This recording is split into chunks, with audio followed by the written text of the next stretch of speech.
इस फाइल पर सरकार की मोहर लगी और गवर्नर के पास गई ये फाइल। शाहिद भाई, आप जानते हैं गवर्नर के यहां जो संस्तुति जाती है वो राज्य सरकार की मंजूरी के बाद ही जाती है ना। गवर्नर के यहां राज्य सरकार की मंजूरी के बाद फाइल गई, उस पर गवर्नर की मोहर लगी। यही तो मैं कह रहा हूं, ये तर्क कैसे मान लूं कि सरकार को पता नहीं।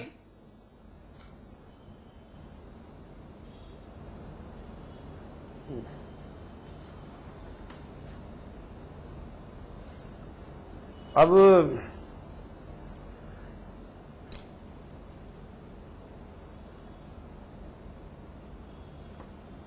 अगर कोई काम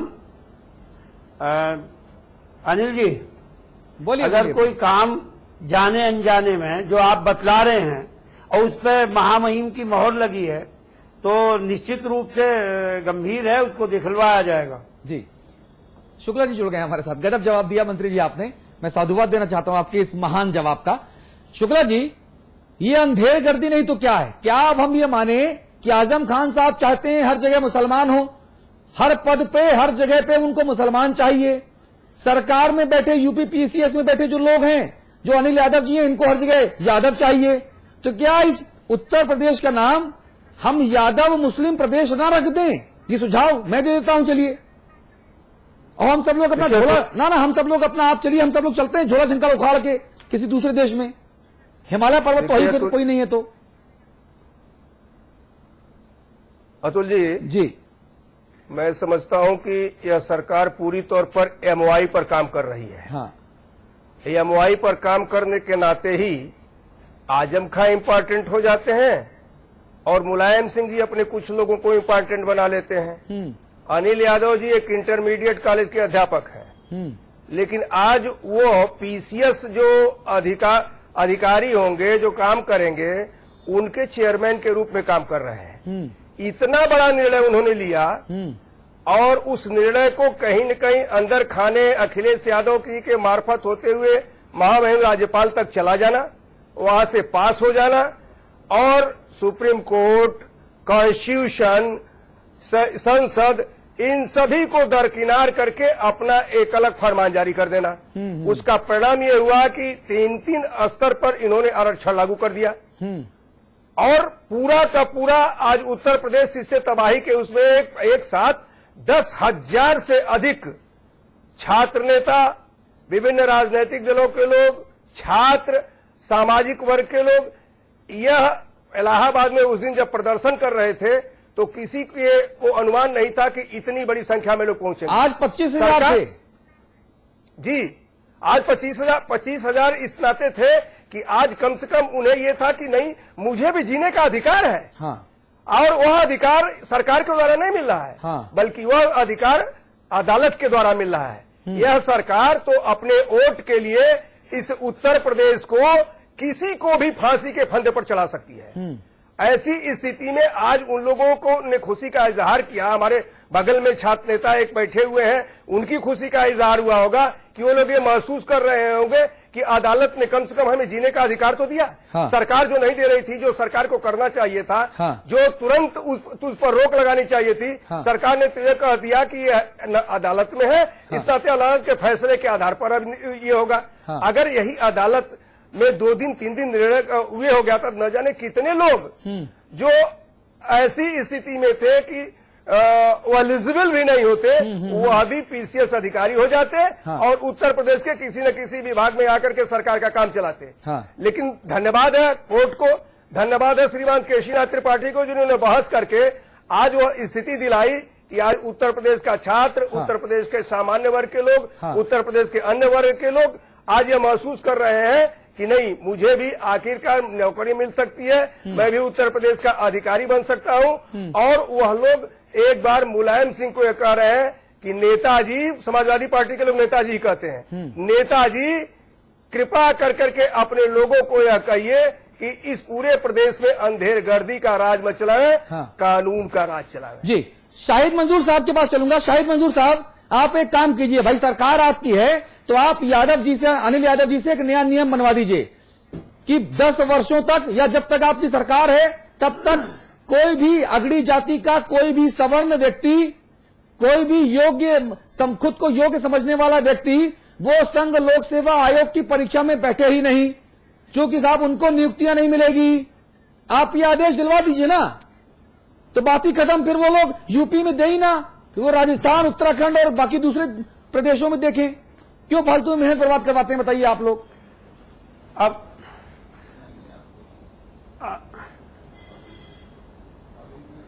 अतुल जी हम ही हैं जिन्होंने आरक्षण में, प्रमोशन में आरक्षण का विरोध किया है। समाजवादी पार्टी है और आगे बढ़ के उन्होंने इस काम को किया है। समाजवादी पार्टी कोई भी ऐसा काम नहीं करती जिससे इसमें अरे आपके सामने काम हो गया भैया, काम हो चुका का आपस में बंटवारा होता हो। अब अगर माननीय शुक्ला जी, काम हुआ नहीं ना, काम हुआ कहां? अभी इंटरव्यू भी कहां हुए? अभी शुरुआत हुई, अभी हुआ कहां है? अरे मंजूर साहब, इंटरव्यू भी हो गया है। अब तो एडवांस में बात कर रहे हैं, कहां भाई साहब, ये 2011 यूपीपीसीएल के नतीजों की बात हो रही है। ये सब बात होनी है। केवल इंटरव्यू बाकी रह गया था। मैं आज 2011 की तो मैं बात कर रहा हूं। 2011 में हम कहां थे? 2011 में हम कहां थे? हमारी सरकार कहां थी 2011 में? अरे भाई, मैं जो नतीजे घोषित हुए हैं उसकी बात कर हमारी रहा कहां हूं। सरकार थी? 2011 में जो बच्चे लोग फॉर्म भरते हैं उसके नतीजे 2011 में ही नहीं आते, वो बैच 2011 माना जाता है। ये आज के थोड़ा ही है। 1.5-2 वर्ष तक के बाद आते हैं। आप उस पूरी प्रक्रिया को समझिए। तो मैं 2000 नेता बनने के लिए क्वालिफिकेशन की जरूरत नहीं है, लेकिन एसडीएम और एसएसपी बनने के लिए क्वालिफिकेशन मैं की जरूरत वही होती बात है। आपसे कह रहा हूं। 2011 का मुद्दा है ना ये। अनिल जी का अपॉइंटमेंट कब हुआ है? अनिल जी पहले 6 वर्ष के लिए अपॉइंटमेंट उसके बाद सदस्य थे, उसके बाद वो 6 वर्ष के लिए अध्यक्ष बनाए गए आप लोगों की सरकार के द्वारा। फिर उन्होंने ये नया नियम जो तमाशा कहा जा रहा है ये लागू कराया, जो समाज में भेदभाव बढ़ाता है। अच्छा, किसने बनाया था उनको सदस्य? अरे भाई, अध्यक्ष किसने बनाया? इस पे समाजवादी पार्टी समाज में भेदभाव के बिल्कुल विरुद्ध है। हम कोई भी ऐसा काम नहीं करते जिससे गजब समाज कर में दिया भेदभाव आपने। बढ़े। प्राणियों में सद्भाव अभी है, हम देश समाजवादी में पार्टी शांति सरकार है, का कोई सब काम लोग नहीं सुख से करते, जिए। जिससे चलो, समाज में सत्यनारायण भवानी भेदभाव कथा बढ़ता पूरी हो गई, चलो अपने अपने घर चलो भाई। गजब बात कर दिया आपने मंत्री जी। अब तो एक मिनट शुक्ला जी, मैं एक बात नहीं समझ पा रहा। जी अमिताभ जी, सूरज को चांद कैसे कहा जाए और चांद को सूरज कोई कैसे कह सकता है? जो लोग विधायिका में रहे हैं वो इस बात को जानते हैं कि लोक सेवा आयोग कोई भी प्रस्ताव पारित करेगा वो सरकार के पास आएगा, सरकार का विधि विभाग उसकी समीक्षा करेगा, उत्तर प्रदेश की सरकार उस पर सहमति जताएगी, तब वह फाइल जाएगी राजभवन। ये प्रक्रिया तो स्थापित प्रक्रिया है। जी जी, मैं अनिल यादव को दोष क्यों दूं? ये कौन है अनिल यादव जिसको मैं दोष दूं? अनिल यादव उत्तर प्रदेश की तकदीर तय करने वाला आदमी नहीं हो सकता। दोष उसको जिसको चुना है उत्तर प्रदेश की जनता ने। दोष उसको, अनिल यादव की रिकमेंडेशन पर गवर्नर मोहर नहीं लगाता। गवर्नर ने मोहर लगाया है हुकूमत उत्तर प्रदेश की रिकमेंडेशन पर। ठीक बात। दोष किसको दूं? मुझे किसी नाम में नहीं जाना कौन अनिल यादव है, कौन संजय यादव है, आयोग में गोपनीय विभाग में कितने यादव, मैं इस बहस में भी नहीं जाता। मैं पत्ते नहीं गिनता, मैं जड़ की बात करता हूं, जड़ की बात। जी Shukla ji, final comment please. देखिए, अनिल यादव जी का सदस्य के रूप में भी अपॉइंटमेंट समाजवादी पार्टी ने किया था। जी, जब मुलायम सिंह जी मुख्यमंत्री थे, मायावती जी के पहले। जी जी जी जी जी जी, अंतिम समय में किया था। हाँ। और अनिल यादव का अध्यक्ष भी जो है ये जो है अखिलेश यादव की सरकार ने बनाया है। जी, क्योंकि और 6 वर्ष का कार्यकाल होता है सदस्य के तौर पे और 6 वर्ष का कार्यकाल होता है अध्यक्ष के तौर पर। जी, और बिना जो है कैबिनेट के डिसीजन के एलआर की सहमति से और कैबिनेट के डिसीजन के बाद महामहिम राज्यपाल के बाद जो है जाती है, मैं मंत्री रह चुका हूं, इस नाते माननीय मंत्री जी से कहना चाहूंगा कि जब भी मंत्रिमंडल की कोई बात आती है, मंत्रिपरिषद की कोई बात आती है, तो उनको इस बात का संज्ञान लेना चाहिए कि बिना आपकी सहमति के अनिल यादव जैसे 10 अनिल यादव आते, वो कुछ काम नहीं कर पाते। पूरी तौर पर अंदर खाने आपकी सहमति रही है और धीरे धीरे आपने यह कार्य कर करके उत्तर प्रदेश को आज आग में धकेलने का काम किया है। कृपा करके शासन चलाइए, उत्तर प्रदेश के बच्चों का भविष्य मत खिलवाड़ करिए, उनको भी जो सामान्य वर्ग के हैं उनको भी कहीं न कहीं कुछ होने दीजिए। यह निवेदन मैं इस मंच से भी करना चाहता हूं और समाचार प्रेस को इसके लिए धन्यवाद देना चाहता हूं कि कम से कम ऐसे विषय पर इस प्रकार का कार्यक्रम आयोजित करके आपको और हमको कौन गुनहगार है, यह एक बात आप यहां से जनता के सामने बताने का काम कर रही है।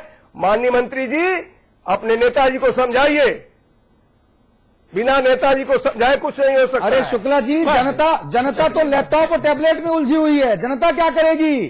शाहिद मंजूर साहब, फाइनल टिप्पणी आपकी। शुक्ला जी, उपदेश देने की जरूरत नहीं है। हाँ, सरकार में सब बैठे सब लोग ज्ञानी हैं। शुक्ला जी, उपदेश देने की जरूरत नहीं है। ठीक है, मुझे पता है सरकार में बैठे सब लोग ज्ञानी हैं। ठीक काम कर रही है, ठीक करेगी। बहुत अच्छी बात है। मुलायम सिंह जी प्रधानमंत्री बनेंगे ऐसे ही, सिर्फ यादव और मुसलमानों के वोट पे ही पीएम बनेंगे मुलायम सिंह जी, बाकी किसी के वोट नहीं चाहिए। भुवन भाई, फाइनल कमेंट प्लीज। भुवन प्रताप सिंह, आवाज शायद नहीं आ रही। अमिताभ जी, संवाद की टिप्पणी। देखिए, जो बात अभी मैंने कुछ सेकंड पहले कही थी अतुल, एक तो मैं कहूं, मेरे मित्र हैं शाहिद मंजूर जी, मेरे बहुत अजीज मित्र हैं, फिर भी मैं बहुत अदब से कहूंगा कि शाहिद भाई, यह ध्रुव सत्य है कि यह फाइल हुकूमत उत्तर प्रदेश की मंजूरी के बाद गवर्नर हाउस गई और तब यह नियम बना। शुक्ला जी ने ठीक कहा, 1000 अनिल यादव भी नियम नहीं बदल सकते, नियम तो सरकार बदलती है। दोष किसको दूं? किस स्कूल का मास्टर था अनिल यादव, मैं इस बहस में भी नहीं जाना चाहता, उनके बायोडेटा में भी नहीं जाऊंगा, कभी और इस पर चर्चा करूंगा। अपात्र लोग, अभी विजय बहादुर बता रहे थे, बाबू राधाकृष्णन जैसे लोग उत्तर प्रदेश लोक सेवा आयोग के चेयरमैन रहे, असंदिग्ध निष्ठा, असंदिग्ध विश्वसनीयता, ऐसे ऐसे लोग उत्तर प्रदेश लोक सेवा आयोग के अध्यक्ष रहे। ऐसे मास्टर को बना दिया जिसका अपना चरित्र नहीं। और अगर सरकार ये कहती है, और जो अतुल ने इशारा किया, मैं नाम बता दूं, शुक्ला जी, कुंवर रेवती रमन सिंह अभी मिले थे मुलायम सिंह जी से 2 दिन पहले, उन्होंने कहा कि नेताजी इलाहाबाद और फूलपुर सारी सीट हार जाएंगे अगर इसी ढंग से काम होगा तो। मुलायम सिंह जी ने कहा हमें पता नहीं। ये बात कैसे कोई मान लेगा, पता नहीं? अरे आपकी सरकार ने मंजूरी दी थी, आपकी सरकार ने मंजूरी दी थी। इसलिए मैं दोष अनिल यादव को नहीं दूंगा। अनिल यादव सरकारी मुलाजिम हैं, मुलाजिमों से सवाल नहीं करता मैं सवाल करता हूं जिसको वोट देती है उत्तर प्रदेश की आवाम उससे जवाब मांगती है। सवाल राजा से होना चाहिए, डाकिए से नहीं। अनिल यादव डाकिए हैं, ठीक बात। राजा से सवाल है, आपको वोट दिया, आपको उत्तर प्रदेश की तकदीर सौंपी, ये कैसे फाइल पर दस्तखत हो गए? कहां थी सरकार? और ये तर्क तो किसी को मत दीजिएगा कि हमको पता नहीं। प्रमाण है, प्रमाण 10 रुपए की आरटीआई में फाइल की कॉपी मांगकर समाचार प्लस पर दिखा दूंगा तो चेहरे खराब हो जाएंगे। 10 रुपए की आरटीआई में फाइल पर मंजूरी हुई है। शुक्ला जी, आप तो मंत्री रहे हैं, जानते हैं, किसी बाबू के कहने से नियम बदल जाएगा उत्तर प्रदेश का कि पीसीएस अधिकारी कैसे चुने जाएंगे? कोई बाबू तय कर देगा? सरकार की मंजूरी हुई, गवर्नर के यहां गई, इसलिए गवर्नर को दोष नहीं, गवर्नर बाध्य था उसको स्वीकार करने के लिए। और अनिल यादव की वो हैसियत नहीं कि उनको मैं दोष दूं। मैं सिर्फ कटघरे में खड़ा करूंगा हुकूमत उत्तर प्रदेश को, जिसको इस प्रदेश की जनता ने वोट दिया था, और ये वोट हर जात का मिला था, हर वर्ग का मिला था। ये 29% वोट जिनका बार बार अतुल जिक्र करते हैं, 2 वर्गों से नहीं हो सकता। जोड़ के देख लीजिएगा कागज पर, हम और आप दोनों बैठेंगे, जोड़ के देख लीजिएगा जनसंख्या के हिसाब से। ठीक बात। अगर 100% वोट भी मिलता तो भी इतना वोट नहीं होता। जी। ये वोट उत्तर प्रदेश का है, सबका है, और हर नौजवान का यह हक है कि वो अपनी प्रतिभा के आधार पर पद प्राप्त करे। ठीक बात। इसलिए मेरा निवेदन है कि जो काम सरकार को करना चाहिए था कि अनिल यादव को बाहर का रास्ता दिखाना चाहिए था, अब वो 10 दिन बाद हाईकोर्ट के फैसले से होगा, तब सरकार की किरकिरी होगी। जी। बहुत बहुत धन्यवाद। और इस सरकार में एक वोट मेरा भी है, इसीलिए सवाल पूछता हूं। अब आपको मैं हालांकि